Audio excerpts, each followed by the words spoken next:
आज गुरु पूर्णिमा का पर्व है। इस अवसर पर मैं अपना कुछ विचार रखने जा रही हूँ।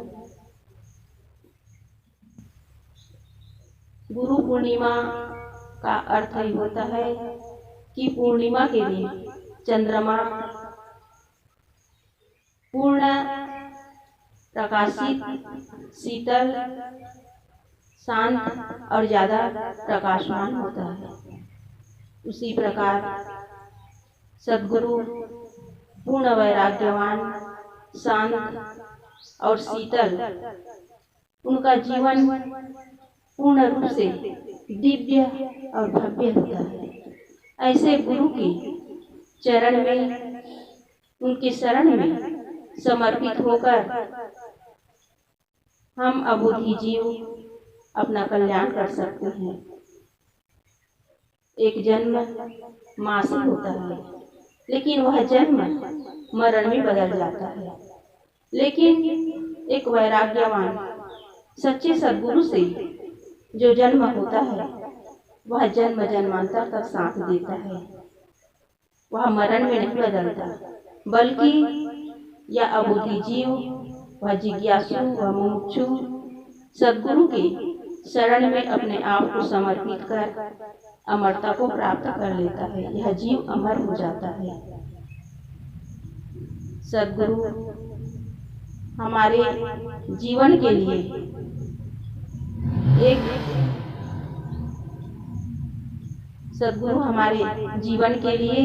एक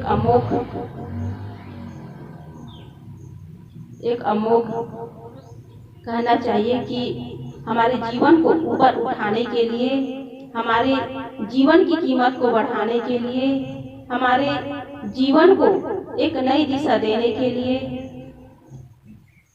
एक मोक्ष और कल्याण पथ प्रदर्शक है।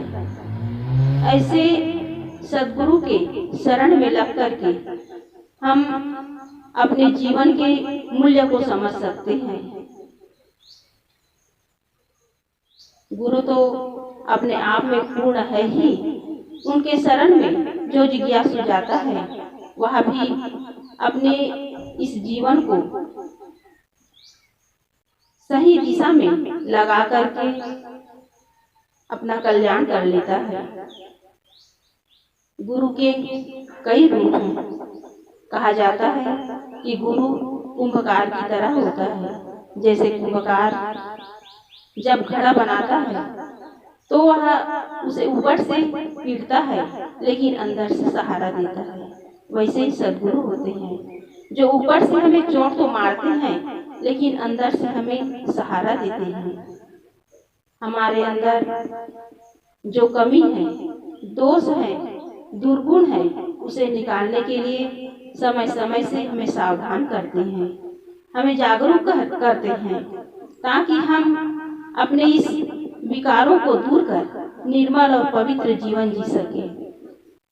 तो सद्गुरु एक कुंभकार की तरह होता है। जैसे कुंभकार मिट्टी का घड़ा बनाता है, उसे अंदर से सहारा देकर ऊपर से पीटते हुए सुंदर सुडौल घड़ा बनाता है। उसी प्रकार सद्गुरु जो होते हैं, वो हमें बाहर से भले ही हमें डांटे फटकारे, लेकिन वो हमें ऊपर उठाने के लिए, हमें सुंदर रूप देने के लिए, हमारे अंदर जो विकृति है उसे हटाने के लिए वे हमें बाहर से चोट मारते हैं, बाहर से हमें धक्का देते हैं, ताकि हमारे अंदर जो कलमश है वह दूर हो सके। और उसके लिए उसके हृदय में अनंत दया, अनंत उपकार उसके हृदय में रहता है। एक जिज्ञासु के लिए, एक शिष्य के लिए गुरु जो है एक शिल्पकार की तरह होता है।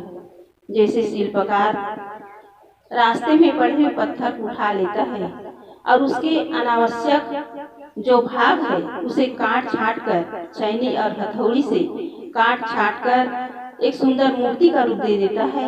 उसी प्रकार सद्गुरु जो है शरण में आए हुए शिष्य को सुंदर मूर्ति के रूप में स्थापित कर देता है। वह अपने विवेक और विचार रूपी ज्ञान की हथौड़ी से शिष्य के अंदर जो विकार है उसको निकालने का प्रयास करता है, और वही शिष्य सदगुरु के शरण में लगकर एक सुंदर मूर्ति के रूप में स्थापित हो जाता है। आश्रम में, समाज में रहकर हमें बहुत कुछ सीखने समझने को मिलता है।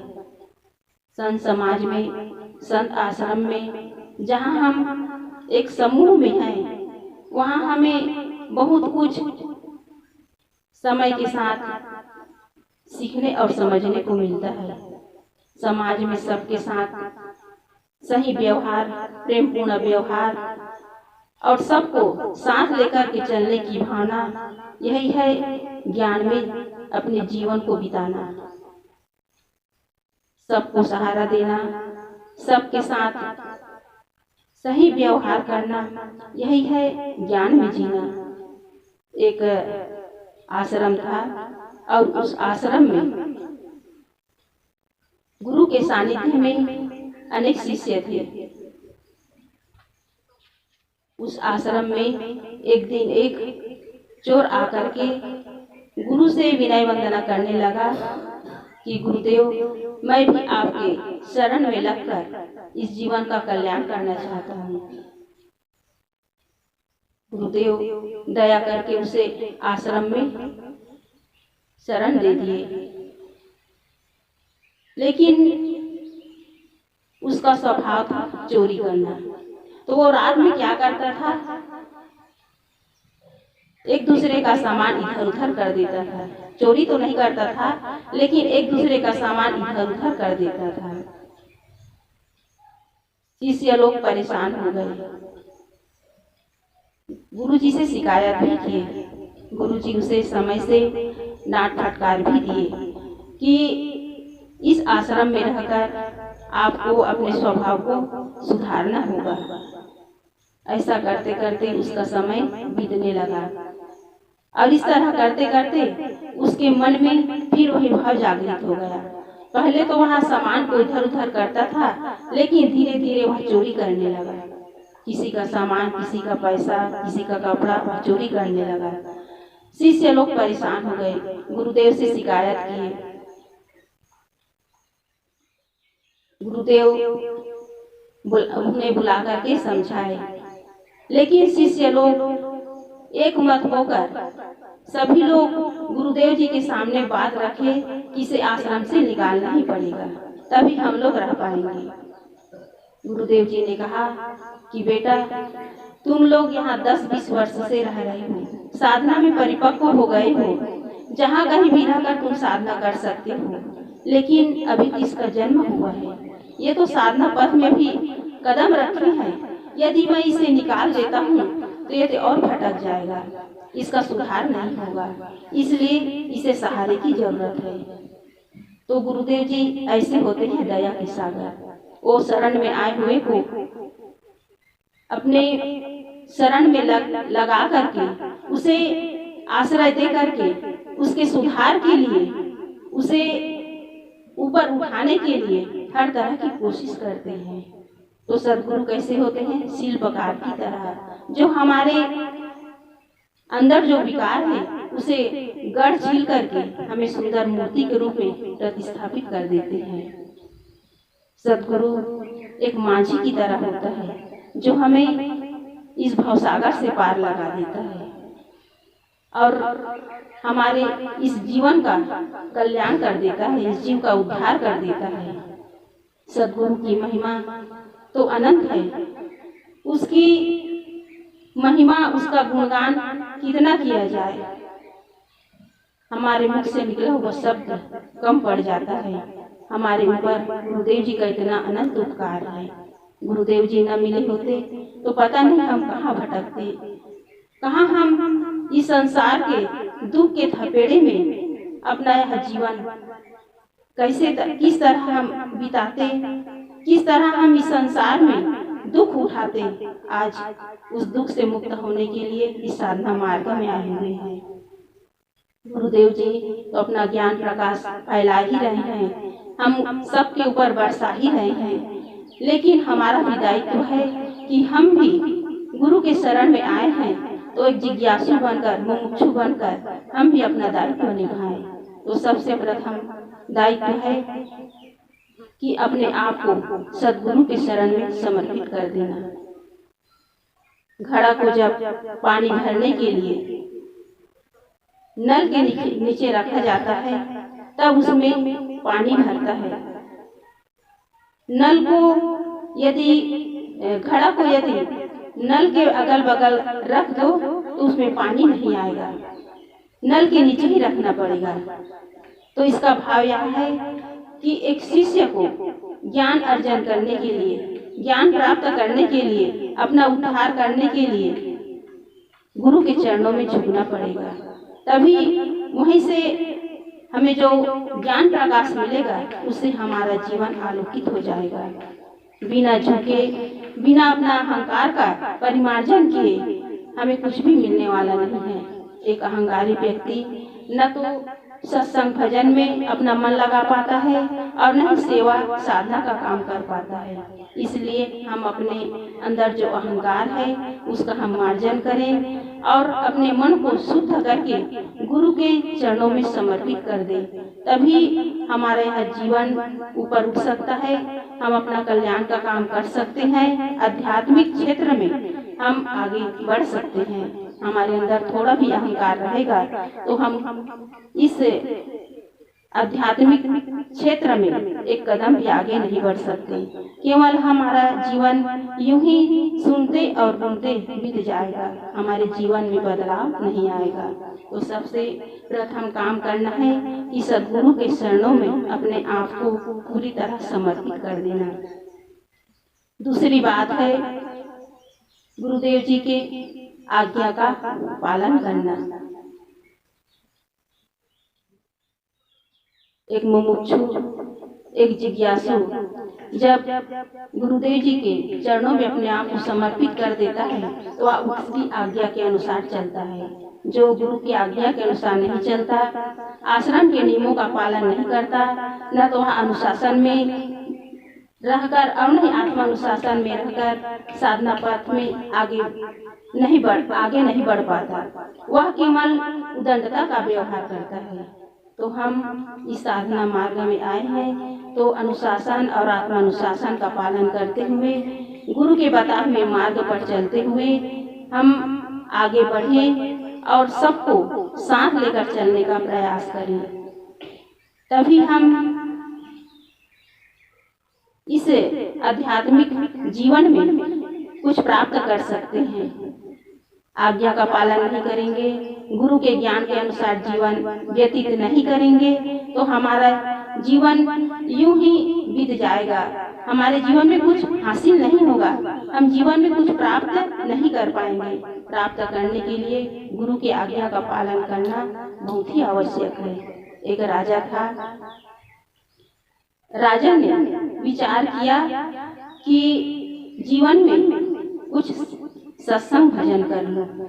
तो वह एक महात्मा जी के पास पहुँचे और कहने लगे कि गुरुदेव, मैं इस राजकाज से बहुत ऊब गया हूँ, मैं कुछ साधन भजन करना चाहता हूँ अपने उद्धार के लिए, इस जीव के कल्याण के लिए। महात्मा जी ने कहा कि बहुत बढ़िया बात है, आप आश्रम आ जाइए और साधना भजन में लग जाइए।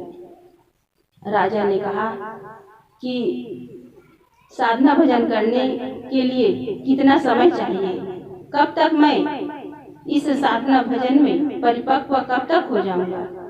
महात्मा जी ने कहा कि कम से कम 15 वर्ष लग जाएंगे। राजा ने कहा कि गुरुदेव, 15 वर्ष मेरे लिए बहुत है, क्योंकि मेरे जीवन में जिम्मेदारियां बहुत है।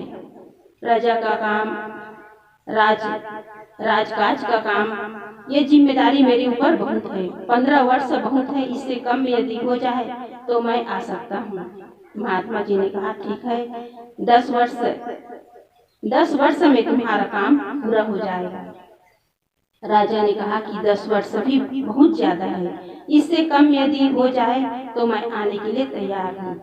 महात्मा जी ने कहा कि ठीक है, 7 वर्ष में ही पूरा हो जाएगा। यदि लगन से करोगे तो 7 वर्ष में भी तुम्हारा काम पूरा हो जाएगा। राजा ने कहा कि गुरुदेव, 7 वर्ष भी बहुत ज्यादा है। तो महात्मा जी ने कहा कि ठीक है, तो 3 वर्ष में ही तुम्हारा काम पूरा हो जाएगा। राजा महात्मा जी के सामने विनय वंदना करने लगे कि गुरुदेव जी, ये 3 वर्ष भी मेरे लिए बहुत ज्यादा है। मेरे जीवन में जिम्मेदारियां बहुत है। ये 3 वर्ष भी मेरे लिए बहुत है। तो अंत में महात्मा जी ने कहा कि ठीक है राजन, यदि तुम अपना कल्याण का काम करना चाहते हो तो 1.5 वर्ष, यदि इतने में तुम अपना समय देते हो 1.5 वर्ष के लिए, तो इतने में तुम अपना काम कर सकते हो। राजा तैयार हो गया। राजा जो है राजभवन को छोड़कर आश्रम में आ गए। सबसे पहले महात्मा जी ने कहा कि तुम इस आश्रम में रहना चाहते हो तो जो वेशभूषा बनाए हो राजा का, उसे उतारना पड़ेगा। राजा जो है जो वेशभूषा पहने थे उसे उतार दिए और महात्मा जी द्वारा दिया गया जो सफेद कपड़ा था उसे धारण कर लिए। कपड़ा पहनने के बाद राजा को महात्मा जी ने काम बताया कि तुम्हें जंगल से लकड़ी लाना पड़ेगा। राजा जंगल से लकड़ी लाने के लिए चला गया। लकड़ी लाने के बाद कहा कि कुएं से पानी निकालना पड़ेगा। कुएं से पानी निकाला। फिर उसके बाद महात्मा जी ने कहा कि भोजन भंडार में सहयोग करना पड़ेगा। तो इस तरह राजा रोज जंगल जाता और जंगल से आकर पानी निकालता अपने लिए और महात्मा जी के लिए, और भोजन भंडार में सहयोग करता। ऐसा करते करते साल भर बीत गए। राजा सोचने लगा कि आश्रम की जो व्यवस्था है, आश्रम का जो काम है, साफ सफाई का काम, भोजन बनाना, लकड़ी लाना, ये सब काम तो मैं धीरे धीरे कर ही रहा हूँ, इसमें किसी भी प्रकार की कमी नहीं है। लेकिन महात्मा जी मुझे ध्यान साधना की बातें क्यों नहीं बताते? कब मेरा काम पूरा होगा? कब मैं ध्यान भजन में मन लगाऊंगा? राजन मन ही मन सोचने लगा। एक दिन वह जंगल से लकड़ी ला करके कुएं से पानी खींच रहा था। महात्मा जी आए और डंडा से उसके पीठ पर वार करने लगे। राजा समझ नहीं पाए कि महात्मा जी आज मुझे पीट क्यों रहे हैं, मुझे डंडे से मार क्यों रहे हैं, वह समझ नहीं पाया। राजा चुपचाप पानी निकाले और महात्मा जी को भी स्नान कराए और चले गए।